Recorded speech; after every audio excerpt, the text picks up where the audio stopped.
سے کروائی جائے، اور اس وقت کے اندر اگر سب سے بڑے کوئی بزرگ تھے تو اجمیر والے خواجہ معین الدین چشتی اجمیری نور اللہ مرقدہ تھے۔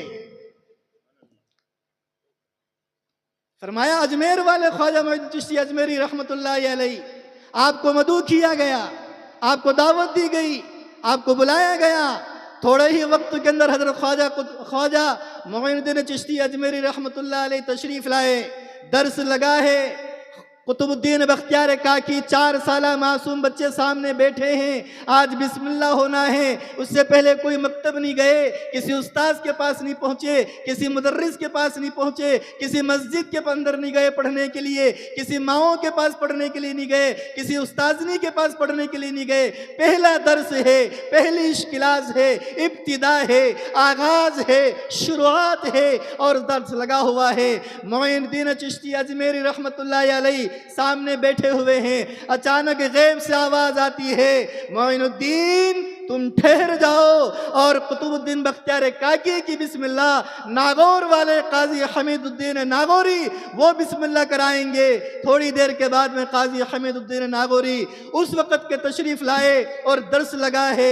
ایک طرف معین الدین چشتی اجمیری بیٹھے ہوئے ہیں، دوسری طرف خواجہ قطب الدین بختیار کاکی رحمت اللہ علیہ درمیان میں بیٹھے ہوئے ہیں، اور دوسری طرف حضرت خواجہ معین الدین چشتی اجمیری رحمت اللہ علیہ بیٹھے ہوئے ہیں۔ ایک طرف استاد محترم ہیں، فرمایا بڑے بڑے اکابرین اور بڑے بڑے سلف صالحین اور بڑے بڑے ولی اللہ بیٹھے ہوئے ہیں، اور 4 سال کا یہ بختیار کاکی رحمت اللہ علیہ درس کے لیے بیٹھے ہوئے ہیں۔ اب بسم اللہ کرنے کے لیے کہا جاتا ہے کہ بیٹے پڑھو، اعوذ کے ساتھ بسم اللہ پڑھی، اور بسم اللہ کے ساتھ جو ہے الحمد شروع کرنے کے لیے کہا گیا۔ بختیار کاکی رحمت اللہ علیہ نے اعوذ پڑھی، بسم اللہ پڑھی، اور سبحان الذی اسری بعبدہ لیلا من المسجد الحرام 15ویں پارے سے پڑھنا شروع کر دیا۔ خواجہ معین الدین چشتی اجمیری رحمت اللہ علیہ ان کی شکل دیکھ رہے تھے، ادھر قاضی حمید الدین ناگوری رحمت اللہ علیہ شکل دیکھ رہے ہیں، اور یوں کہا بیٹے قطب الدین بختیار تمہاری تو بسم اللہ ہے، تمہاری ابتدا ہے، تمہاری شروعات ہے، تمہارے آغاز ہے، اور تم کیا پڑھ رہے ہو؟ تمہیں معلوم ہے تم کون سا پارہ پڑھ رہے ہو؟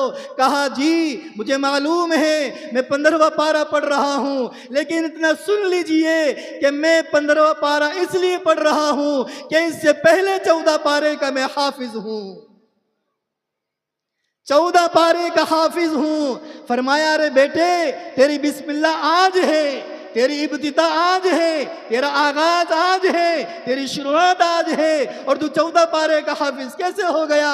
میری ماں صاحبہ ذرا غور سے میری بات کو سنیں۔ اس بختیار کاکی رحمت اللہ علیہ نے یوں فرمایا، ہاں استاد محترم قاضی صاحب چشتی رحمت اللہ علیہ آپ بھی سنیے کہ میں 14 پارے کا حافظ کیسے بنا ہوں۔ فرمایا میری ماں 14 پارے کی حافظہ ہے، اور جب بھی میری ماں کام کرتی تھی اور مجھے دودھ پلایا کرتی تھی، روز مرہ وضو بنایا کرتی تھی، اور وضو بنانے کے بعد میں روز 14 پارہ پڑھا کرتی تھی، اور وہ پڑھنے کی آواز میری ماں کی پیٹ میں آنے لگی، اور میں ماں کے پیٹ کے اندر 14 پارے کا حافظ ہو چکا۔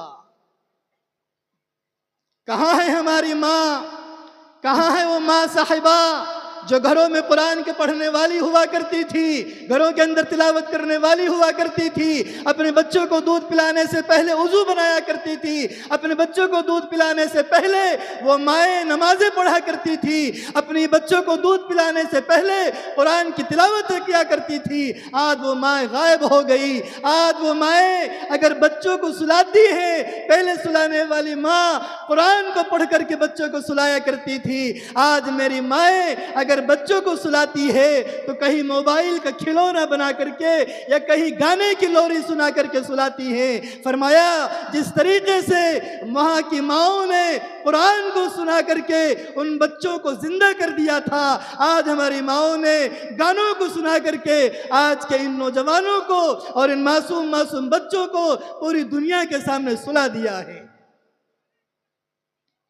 ہاں یہی مائیں ہیں یہی مائیں ہیں جن کے ذریعے سے بچے نکھر کے سامنے آتے ہیں، وہی گود ہے جن کے ذریعے سے بچے نکھرتے ہیں۔ تو کہیں ابوبکر صدیق پیدا ہوتے ہیں جب مائیں پاک ہوتی ہیں اور ماں کا گود صاف ہوتا ہے اور ان کا دودھ پاک ہوتا ہے اور وہ اللہ سے ڈرنے والی ہوتی ہیں، تو عمر فاروق پیدا ہوتے ہیں، عثمان غنی پیدا ہوتے ہیں، علی مرتضیٰ پیدا ہوتے ہیں، ابو ہریرہ پیدا ہوتے ہیں، ابو ذر غفاری پیدا ہوتے ہیں، علی مرتضیٰ جیسے بہادر پیدا ہوتے ہیں۔ اور جب ماں کی گود ناپاک ہوتی ہے تو کہیں ابو جہل پیدا ہوتا ہے، کہیں نمرود پیدا ہوتا ہے، کہیں ملعون پیدا ہوتا ہے، کہیں قارون پیدا ہوتا ہے، کہیں ابو لہب پیدا ہوتا ہے۔ ہاں میری ماں، اگر تیری گود صاف ہے اور تیری گود صحیح ہے، تیری گود سے پلنے والا اور بننے والا ہر بچہ نمازی ہوگا،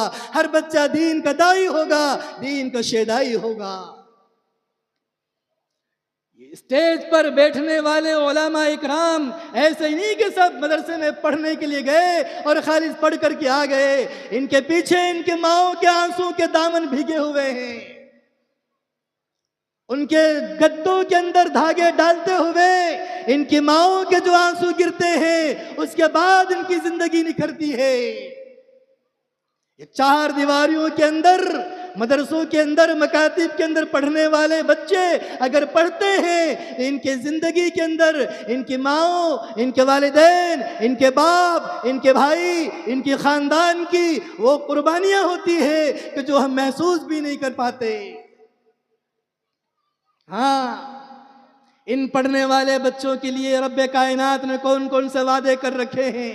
یہ فارغین جو احباب بیٹھے ہوئے ہیں، ان کے لیے اللہ رب العالمین نے کون کون سے فیصلے کر رکھے ہیں؟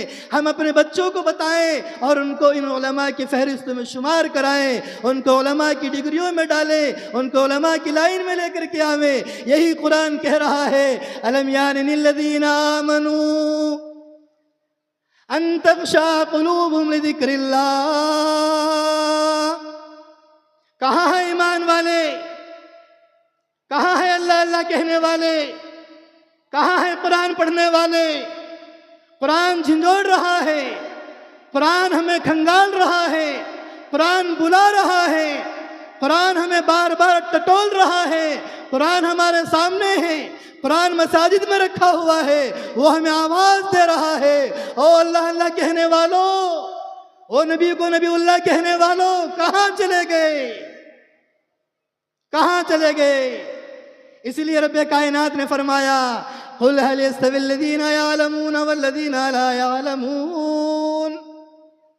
پڑھنے والے اور غیر پڑھا لکھا، پڑھا لکھا اور غیر پڑھا لکھا یہ کبھی برابر نہیں ہو سکتے۔ پڑھے لکھے کا مرتبہ بڑا اعلیٰ ہے اور غیر پڑھے لکھے کا مقام جہل کی طرح ہے، تاریکی کی طرح، اندھیرے کی طرح ہے کہ اس کے سامنے کچھ بھی کہہ دے کوئی مسئلہ نہیں، کوئی مسئلہ نہیں۔ محمود غزنوی کے بارے میں آتا ہے، ان کو 3 باتوں کا بڑا شک تھا، 3 باتوں پر بڑا شک تھا۔ ایک تو یہ کہ میرا باپ کون ہے، سکوب الدین ہے یا کوئی اور ہے؟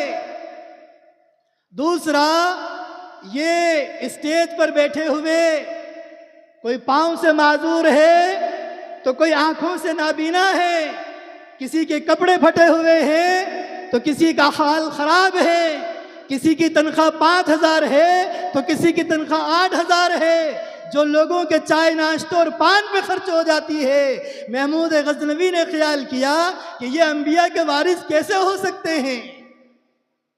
اتنی کم تنخواہ والے، آڑے ترچھے چلنے والے اور ادھر ادھر کی باتیں کرنے والے، یہ نبی کے وارث کیسے ہوں گے؟